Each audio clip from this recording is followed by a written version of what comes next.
Hi, Emily. Your work is all about social media and storytelling. And obviously, storytelling is something I'm really passionate about too. So I'm really looking forward to this conversation. Thank you so much for joining me. Now, I start every guest interview by asking, can you share the moment when you realized your voice truly mattered? Well, thank you so much for having me, Sarah. I think this is something that I still struggle with a little bit even now, and it's something that I think I see a lot of people struggling with and needing to support with all the time, and it's something that I can certainly empathise with. But I think there was probably for me a moment a couple of years ago when I was publishing my first children's book that really stuck with me for this. As a new author who was publishing my first book, I had the huge imposter syndrome, and there's an awful lot of people, obviously, talking about their books that they're published, and new authors and experienced authors on Instagram, for example. And I was certainly at the beginning thinking, what on earth have I got to share? What am I talking about? How can I teach anybody anything? I don't know. I'm really new to this. And so everything I was sharing was all about my book and my story, and it was all quite structured and polished. And it was only really after getting into it and starting to let people in a little bit more and actually bring them on that journey and start sharing some of my own experiences of being a new author and leaning into that vulnerability, that I suddenly saw a big shift in the response I got on social media. I was getting a lot more engagement, but I was getting a lot more interaction and DMs and questions from other authors or other people in the community who were really interested in my journey. And that sparked so much more interaction than the sort of more informative stuff, I suppose. And it was a real light bulb moment for me, of where we often sit there thinking, what have I got to share? Well, I haven't got anything that's that valuable. And realizing that, yeah, there'll always be somebody who's much further along than me. There's always going to be someone who's much more experienced and much more confident in what they're doing and whatever else it is. But at the same time, there's also people who are wanting to be at that point in your journey where you are as well, who have still got quite a way to come, and they're interested in how you got there and what your experience is. I suddenly realized the importance of sharing that sort of much more story-led content and really letting people into who you are and what makes you tick, to create a lot of engagement and have a bit more of a voice. So I think that was probably the key moment for me a couple of years ago. You mentioned there, Emily, about the fears and the doubts. And I think that's so normal, isn't it, for when we're doing anything new? Do you see those sorts of thoughts come through in the clients that you work with? I see an awful lot of that, and I think that's where I kind of came to this realization a little while ago, that so much of how we show up online, it comes down to confidence, because people are so, from what I hear, a lot of people are so reluctant as to thinking, what on earth, what value can I add that hasn't been said before? Or how do I show up in a way that, um, you know, makes me sound credible, or that I look professional, or that I'm not oversharing? And there's always these doubts of how people are showing up. And I see that time and time again with the people that I work with. It's something that I can certainly relate to from previously, but it's a hugely common thing that a lot of people are facing. And I think the thing with how you show up online, it's more daunting in a way than how you show up at a face to face event, because anything that goes out online is there long term for everybody to see. And I think that's what puts quite a fear in a lot of people, that how they show up is going to potentially stay around for a long time. So it just adds that extra layer of pressure, I think. You referenced there about being a children's author, and there's so many different things. I know we're going to touch on all of this, but I just want to take you back to your background and your experience. Can you tell me a little bit more about what that is? And obviously, you went on to lead a team in their social media strategy. Tell us a little bit more about that. Well, so I've worked in marketing and comms for around about 20 years, and across a huge range of industries. And I guess a large part of my role over those years has been about helping to get a message across to different audiences in a way that's going to really connect with them. And I've worked with content that's pretty dry, that's pretty heavy. And so always constantly for years in different roles, looking for ways to create something that will turn something that's potentially quite heavy into something that's really going to connect with an audience. So that's always been part of what I've done.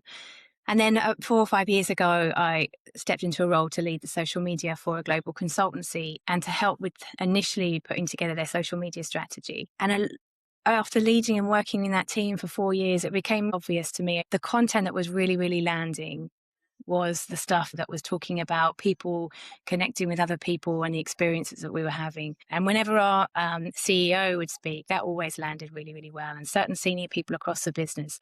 And it was a kind of around about the same time that employee advocacy was absolutely exploding as well, just as it is now, still for obvious reasons. And it was something that we realized we really had to get on board with. And so I helped the business to launch an employee advocacy program, taking about 200 of their senior leaders, bringing them into this program and working with them to build up their LinkedIn profile.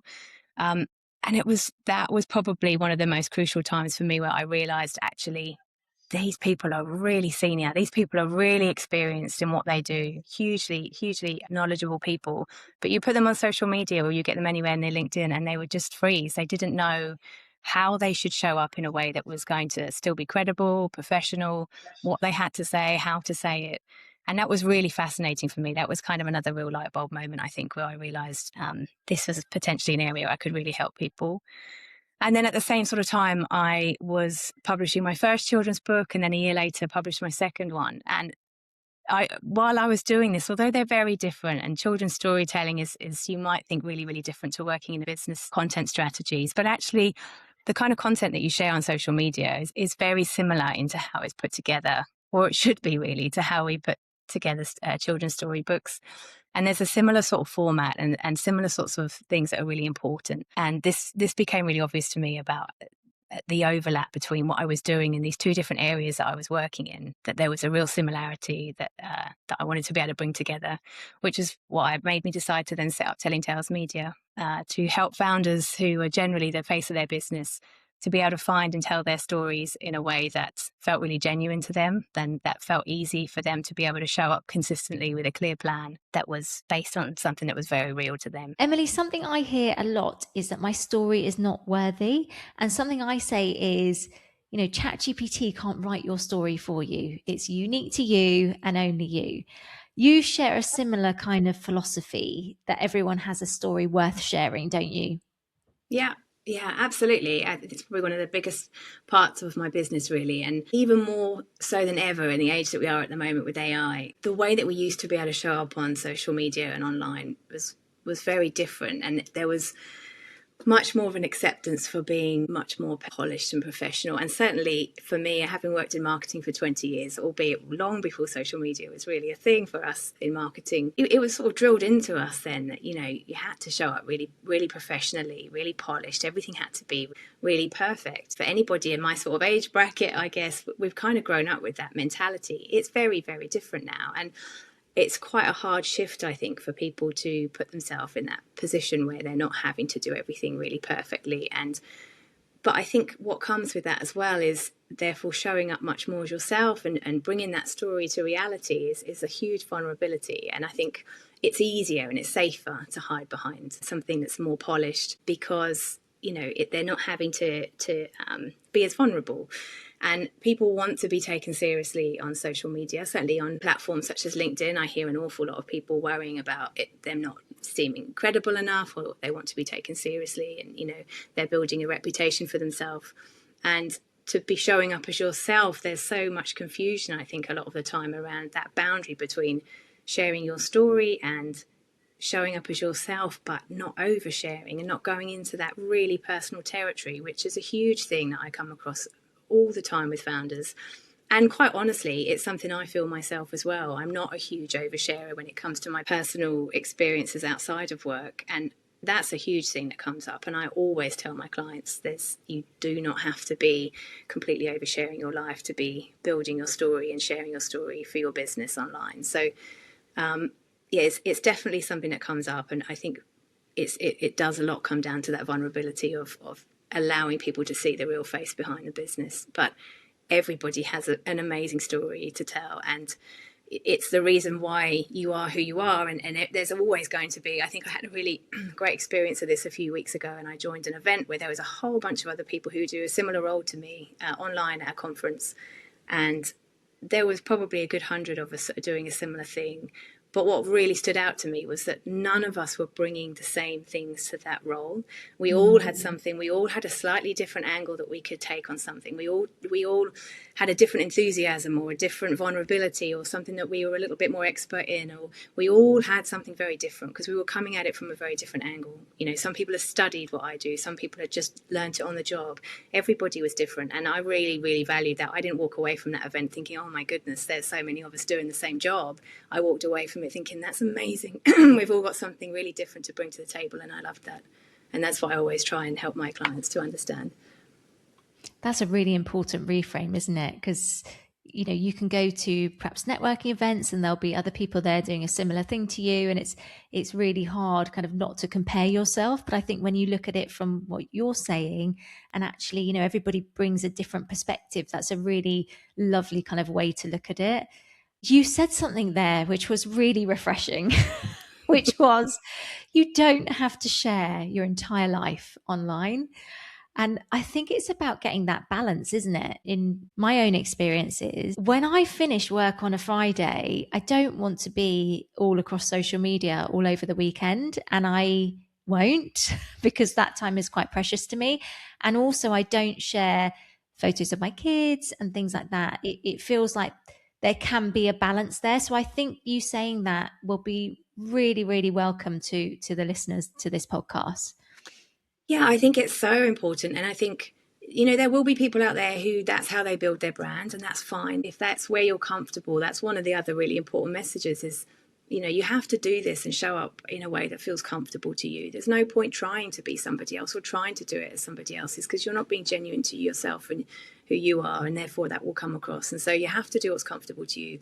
And if, like many, many people, it's not that comfortable to share all of that stuff, that's fine because that's not what storytelling is. That's not what we're talking about when we talk about storytelling. And I think that's what people fear. But storytelling is about, it's not just telling everybody what you've done, it's about helping people to understand how you feel and helping to create experiences that people can connect to and relate to from your everyday moments. And a big key part of it is being specific. Sharing a moment that you might think is not that big, but being quite detailed about it and really going into the detail allows people to actually feel in that moment and experience it with you. When you're really generic and you just talk about something, it could be anybody saying it. So it's those details that allow storytelling to build a connection. And I think those are the things that people don't often think about when we talk about storytelling. They just go straight to the immediate, oh, I have to share everything. So if someone is new to storytelling, what stories would you say to start sharing? So I always look at it as having two different types of stories that you can share. Two are both different, but you do need both of them really to be able to show up, to build your sort of credibility in your brand, but also to build that trust. And those two things are your founder story. So every business or every founder who I work with has a founder story. And that's that big story that we all probably know about, the reason why we're doing what we do, the people that we're trying to help, how we got to where we are, the things we had to give up to get where we are, the things that the experiences we've had along the way. That's that big sort of founder story that makes you stand out from everybody else. That's the big bit that really helps to cement a lot of trust in you as a business and to build that moment where people think, oh, hang on, this person gets it, this person gets me. That's really important, but that's not something that you're going to repeat time and time and time, and week in and week out all the time in all your content. That's something that you would potentially be weaving in at different moments throughout telling your story online, and obviously building that into other marketing content and conversations that you have and your website and your email and your blog posts and all of that stuff. But that is something that you sort of weave in occasionally. The thing that I think a lot of people talk about or probably relate to more when we're talking about storytelling is those everyday moments. So that's the sort of other side of it. And those are just the real small micro moments that you experience every day, every week. And what I get my clients to do is get a small notebook, and really small one that you can pop in your handbag and take it around with you. And whenever something happens throughout the week, it doesn't have to feel big. It could be a conversation you've had with a client or a customer, something that went really well, something that went awful, that you were really disappointed with. Something that really surprised you, just something that created a little moment that really made it stand out to you for whatever reason. Just jot it down. Don't overthink it. Just write it down. You might never, ever come back to it again. But it's those little moments that you can then, when you come back to creating your content, you can look at and look at how, whether any of those stories really align with potentially or hopefully your social media strategy, or certainly any content themes or pillars that you might have for your content, and look at ways that you can build those stories into what you're trying to achieve. And that's just two different ways to use storytelling, but you really need both, because if you're constantly just talking about your founder story, people aren't getting that familiarity and they're not having that opportunity to really build that kind of ongoing trust with you. But if you're only ever using the micro stories, then you don't necessarily have the thing that's always helping you to stand out. So being able to weave both of those types of stories into how you're showing up in your content is really valuable. I think that's such a great point. The small stories, the everyday stories, because those are the ones that people are going to relate to, aren't they? You can get pretty much guarantee if that's happening to you, it's probably happening to someone else, or they can relate to it in some way, which is really great. When it comes to being seen online, you mentioned in the notes that you sent over to me that there's a real need for people to be just them. And I think that is sometimes easier said than done. So what kind of tips have you got for people to just really be themselves? I think when they're talking or they're creating any content, it's, for me, it's often about saying it how you would have a conversation. So not trying to say it how you think it should be said, or trying to write something how you think people want to hear, but just writing it in a really conversational way that sounds like you. Because people, I've heard this from people where they've said they've sort of seen this kind of content and this kind of conversations flowing. They've really understood that that's their voice. They know hands down that that's them talking, and they're not using AI or they're not using somebody else to write it for them, because they can tell so clearly that that is how they would write and that's how they would speak. That's really what you want to aim for. But it also comes down to having confidence in yourself that what you've got to say is valuable, and that actually there really are people that are interested in what you have to say. I worked with a client recently. She was such a wonderful woman. She was so talented in what she does, but she was so nervous about showing up as herself. And she said to me, she felt she had this slightly quirky personality, and she, she didn't know how that would be received, and she was worried about sharing that. But she had a pretty good following already, and she had quite a lot of people interested in her particular niche. And I said to her, look, people are already really, really interested. They're already here. They don't need to be following you and engaging in your content. They like what they see. So just give them more of that and give yourself permission to be who you want to be, because they're there and they're willing to listen. And it's almost that sort of just needing that slight bit of reassurance that it's okay to be themselves. And I've seen, having followed that conversation, I've seen how this client is showing up online, and it's gorgeous to watch because she's so much more confident, and you can tell she's starting to really be herself, and she's having fun with it as well, which I think is the other thing, is that this is quite hard work. And a lot of founders have got a million things to do as well as marketing, and then just in the marketing bucket alone, you've got email, you've got blog posts, you've got advertising, you've got social media, and it's a lot to do. And so you want to make sure that when you are doing that social content, you're having a little bit of fun with it, because that, you can tell that as well. If it's an absolute slog and you're not enjoying it and it's really hard work and you're just doing the same thing on repeat every week, then that kind of comes across as well. And so having a little bit of fun with it and being able to be natural to who you are, and that takes practice. I think that's the last thing I'd say, is it's not something that you can't just suddenly say to someone overnight to change and be really confident, because that's not how it works. But it's just, from what I've seen with the founders and the senior leaders I worked with at the consultancy, for sure, is the more they do it, the more familiar they get.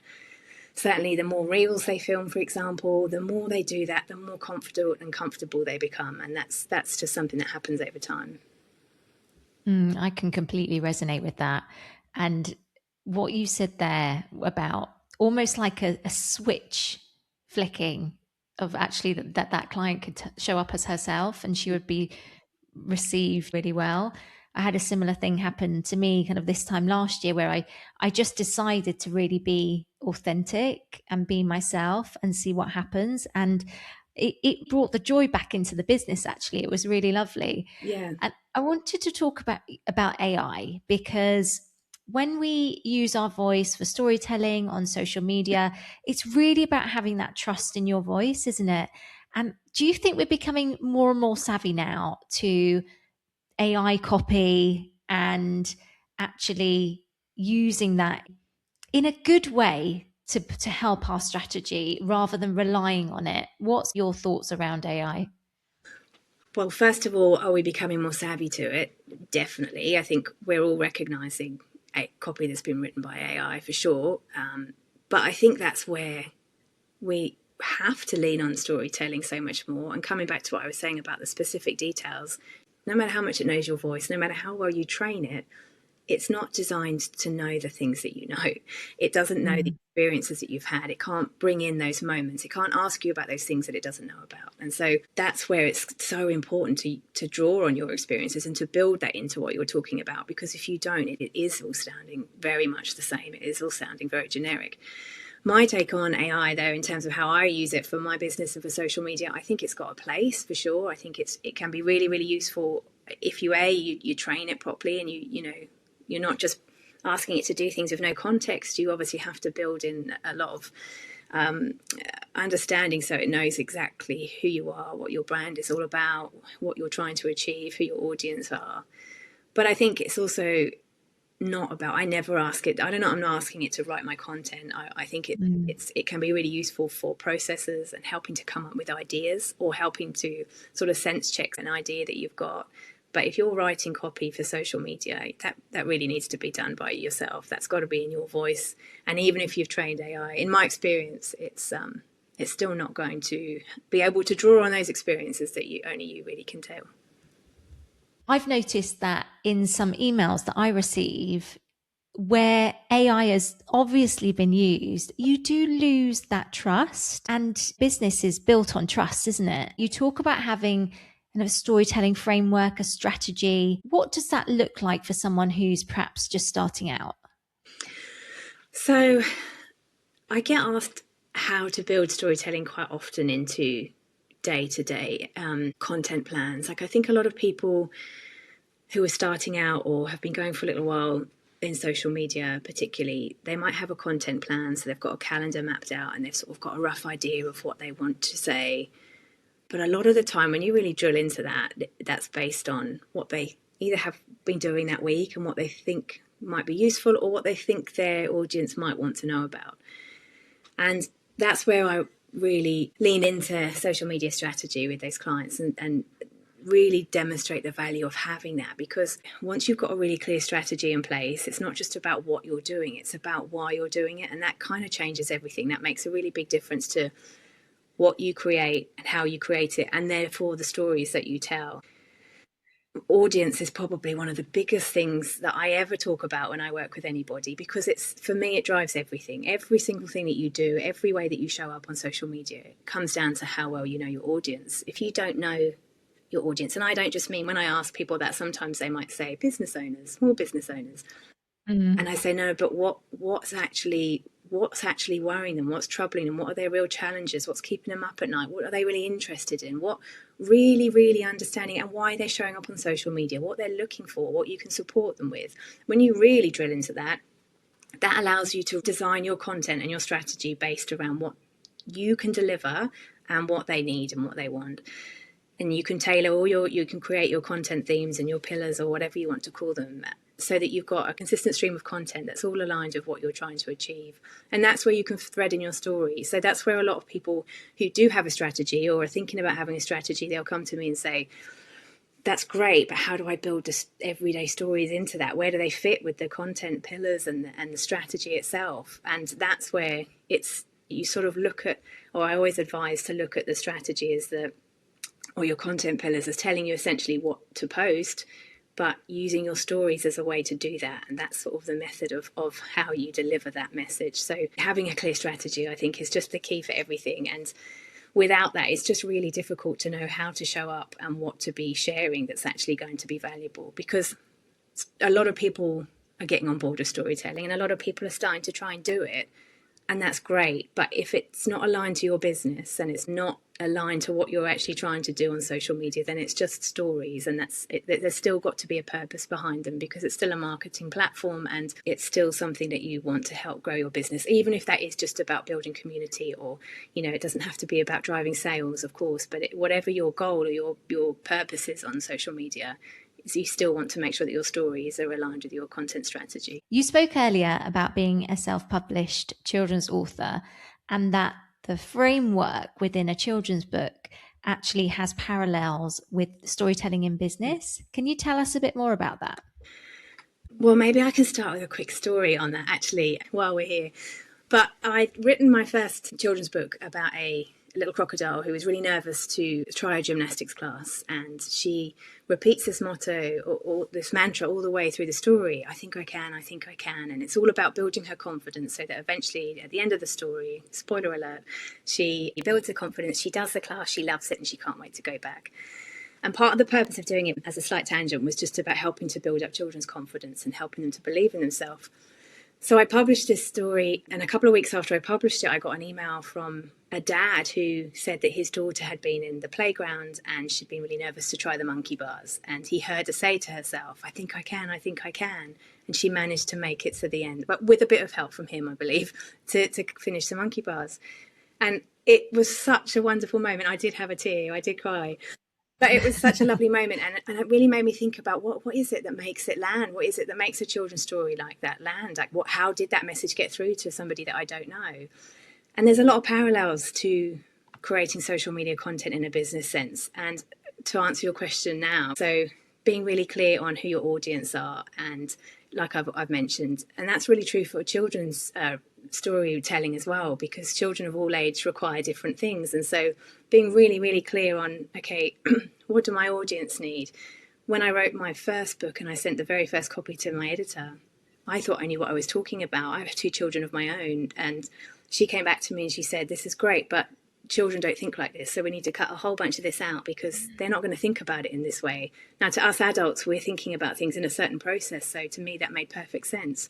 Children of 5 years old don't think like that. And so having a really good understanding of who your audience are, what they need, where they are, really allows you to sort of fine-tune that messaging. Creating characters as well that they can relate to and resonate with, that's really, really key. So obviously in a children's book, and in that instance it was a little crocodile called Ellie, but in social media and business sense, you're having a hero and a guide, if you like, with ideally the hero being your audience, and putting them in that position where they are the center of what you're talking about, so they can really relate to it and really resonate with it. And then putting yourself in the role of the guide and how you can support and help them.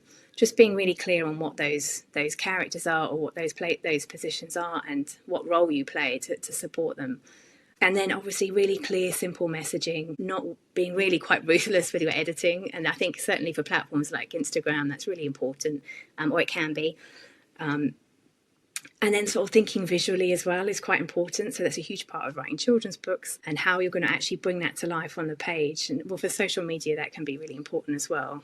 Not always, but can be, depending on how you're presenting your brand and your content. So there's a number of different ways that really resonate, and being able to have a really sort of strong theme throughout that people can really relate to, that's memorable.